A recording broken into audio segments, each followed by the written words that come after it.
आज का हमारा मुख्य विषय ड्रोन स्प्रे रहेगा, स्मार्ट खेती का भविष्य।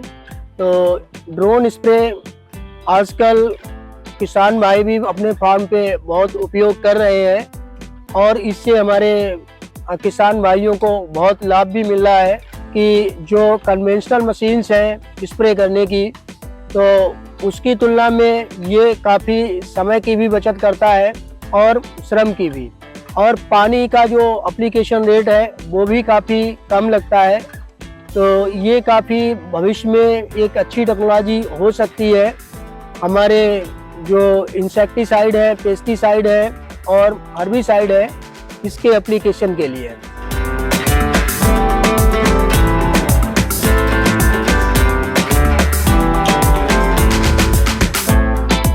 ड्रोन का उपयोग करने के लिए हमको थोड़ा सा ड्रोन नियम का अनुपालन करना पड़ता है, जो कि government of India, ministry of agriculture ने कुछ स्टैंडर्ड ऑपरेटिंग प्रोसीजर है जो स्प्रेइंग करने के लिए विभिन्न क्रॉपों में बनाई हुई है।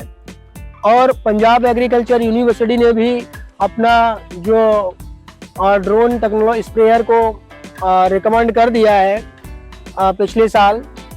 तो इसका उपयोग हम सीखेंगे कि कैसे इसका उपयोग फार्म पे किया जाए। जो हमारी मुख्य फसल है, जैसे गेहूं की क्रॉप हुई, कनक और जोना है, कनक है और कॉटन है, मेज है और शुगर केन है। तो कोई भी क्रॉप हो, आप आसानी से इससे स्प्रे कर सकते हैं। कोई क्रॉप में ऊंचाई की दिक्कत नहीं होती है, क्रॉप ज़्यादा ऊंची है या खड़ी फसल है, तो खड़ी फसल में भी आपको ड्रोन स्प्रे में अंदर जाने की कोई आवश्यकता नहीं है और बहुत ही आसानी से पूरे फील्ड में एक समान मात्रा में स्प्रे की जा सकती है।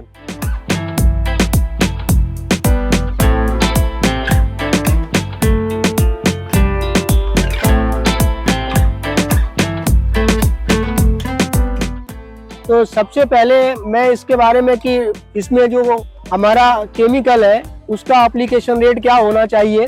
एप्लीकेशन रेट जो हमारा एरिया, जैसे कि क्षेत्रफल के अनुसार जो रिकमेंडेड डोज है वही डोज हम रखेंगे। और जो वाटर एप्लीकेशन रेट, जैसे कि ड्रोन एप्लीकेशन जब करते हैं तो 20 से 25 लीटर प्रति हेक्टर इसका वाटर एप्लीकेशन रेट रखा जाता है। और ये डिपेंड करता है कि आपकी क्रॉप की स्टेज कौन सी है। अगर स्टेज आपकी थोड़ी बड़ी है तो उसमें ज़्यादा वाटर एप्लीकेशन रेट रखेंगे।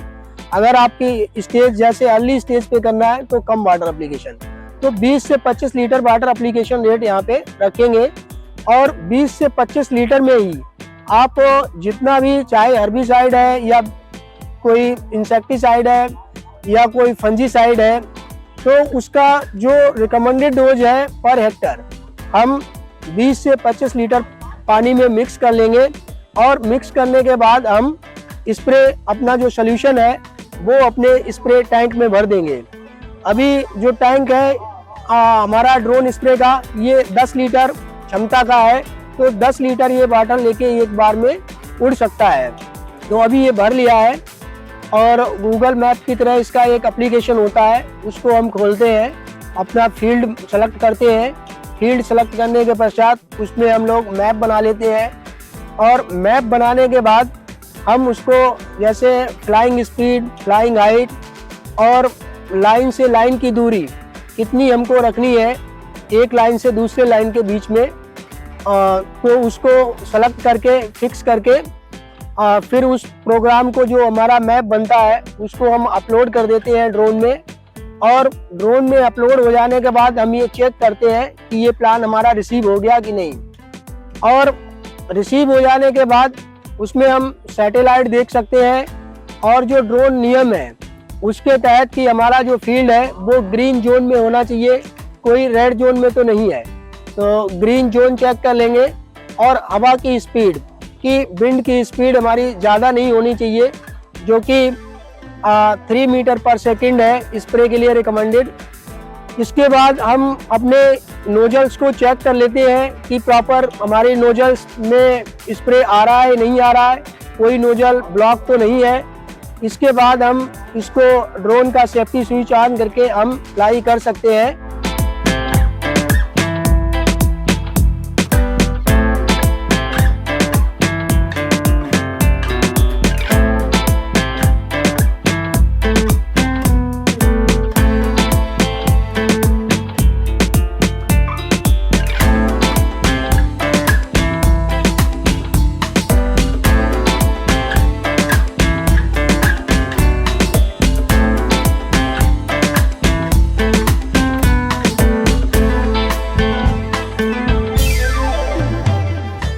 तो नोजल का डिस्चार्ज रेट काफ़ी यहाँ पे कम रहता है और जो फॉरवर्ड स्पीड है वो 4 से 5 मीटर यहाँ पे रखनी है।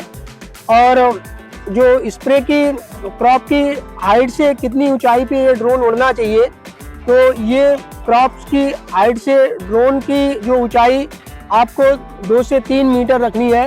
ये भी अलग अलग क्रॉप के लिए अलग अलग है, लेकिन 2 से 3 मीटर की हाइट जो है वो स्टैंडर्ड है। जैसे टॉल क्रॉप है तो 3 मीटर जा सकते हैं शुगर केन, मेज वगैरह में, लेकिन जो स्मॉल जो हाइट की क्रॉप्स हैं जैसे राइस है, व्हीट है, तो इसमें हम 2 मीटर की ऑप्टिमम हाइट से हम स्प्रे करेंगे तो हमारी स्प्रे बढ़िया होगी।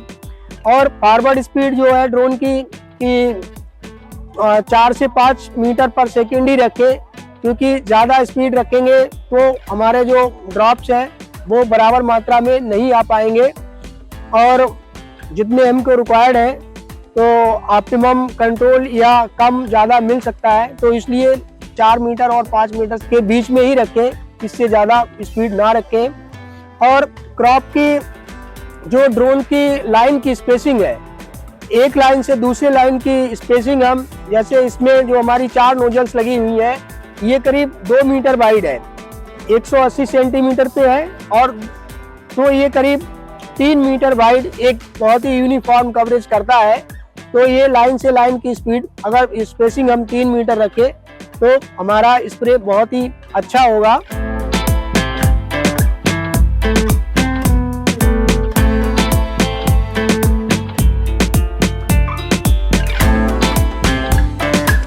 कोई उसमें मैनुअल मोड में फ्लाई करते हैं, फिर उसके बाद इसको ऑटोनॉमस में चेंज करके आप कंप्लीट जैसे कि मिशन हो जाएगा, उसके बाद ये ड्रोन ऑटोमेटिकली वापस आ जाएगा। वापस आ जाने के बाद भी बिफोर जैसे कि हम स्प्रे करेंगे उसमें कि हम पहले यहाँ पे चेक भी कर सकते हैं कि वाटर सेंसिटिव पेपर को यहाँ पे हम इंस्टॉल कर लेते हैं, और उससे हम ये देख पाएंगे कि हमने जहाँ पे स्प्रे की वहाँ पे कितना स्प्रे हुआ। क्योंकि वाटर एप्लीकेशन रेट यहाँ पे कम है, तो यहाँ पे हम स्प्रे चेक पेपर की मदद से हम यहाँ पे चेक करेंगे कि कितने ड्रॉपलेट्स हमारे यहाँ पे गिर रहे हैं। तो आप देख सकते हैं कि यहाँ पे सफिशिएंट नंबर आप जैसे ड्रॉपलेट्स आए हैं यहाँ वाटर सेंसिटिव पेपर पर, और एक यूनिफॉर्म बिल्कुल और बराबर साइज के ड्रॉप्स यहाँ पे गिर रहे हैं। तो ये हमारी जो स्प्रे की क्वालिटी है ये बताता है कि हमारा स्प्रे एक अच्छी क्वालिटी का हुआ है। और जो इंसेक्ट पेस्ट है उसका जैसे कि कितना कंट्रोल हुआ है वो ऑब्जर्वेशन आप बाद में देख सकते हैं आफ्टर 10 डेज 15 डेज, जिस तरह की आपकी क्रॉप होगी। ड्रोन को खेत में उपयोग करने से पहले हमारे लिए किस प्रकार की जो सेफ्टी है या सावधानियां हैं वो बरतनी चाहिए। तो सबसे पहले किसी फील्ड में हम जब स्प्रे करने जाते हैं तो फील्ड की थोड़ा सा लोकेशन देखेंगे कि कोई वायर या खंबा या पोल या कोई पेड़ तो नहीं है, कि थोड़ा सा अगर क्लीन रहता है, साफ फील्ड रहता है तो आसानी से हम लोग ड्रोन का उपयोग कर सकते हैं। क्योंकि ड्रोन में कई प्रकार के सेंसर भी लगे हुए हैं, हालांकि बड़े पेड़ को तो वो डिटेक्ट कर लेता है, लेकिन जो वायर रहते हैं उनको वो सेंस थोड़ा करने में कठिनाई होती है। जैसे कोई तार या पोल या कोई उस तरह का है, तो जहाँ पे बिजली के तार या खंबे हैं तो वहाँ पे हमें सावधानियां बरतनी है कि वो ड्रोन को उसके पास ना ले जाएं, क्योंकि एक इलेक्ट्रिक अपना मैग्नेटिक फील्ड बनाता है।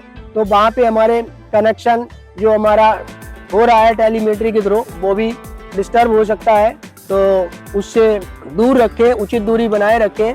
और जो टाइम भी अगर हम ध्यान रखें कि सुबह 7 बजे से 11 बजे का टाइम हमारा स्प्रे करने के लिए ज़्यादा उचित है।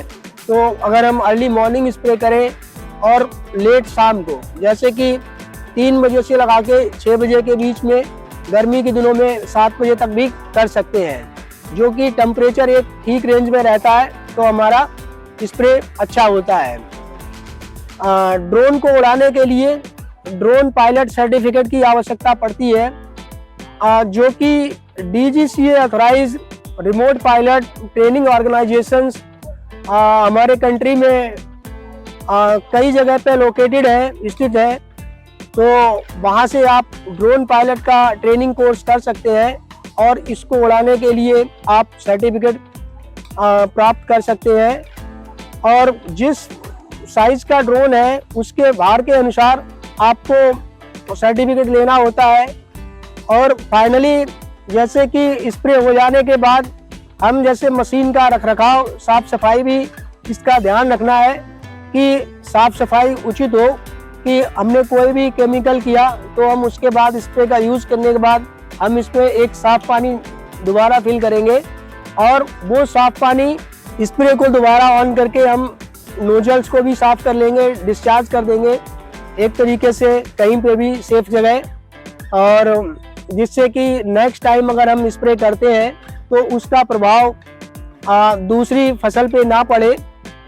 और 2-3 बार इसको साफ करेंगे जिससे कि पूरी तरीके से अच्छी तरीके से साफ हो जाए और कोई गलत प्रभाव या दुष्प्रभाव दूसरी फसल पे जब हम कभी आगे करेंगे स्प्रे उस पे ना पड़े। ड्रोन स्प्रे ने कृषि के क्षेत्र में नई क्रांति ला दी है।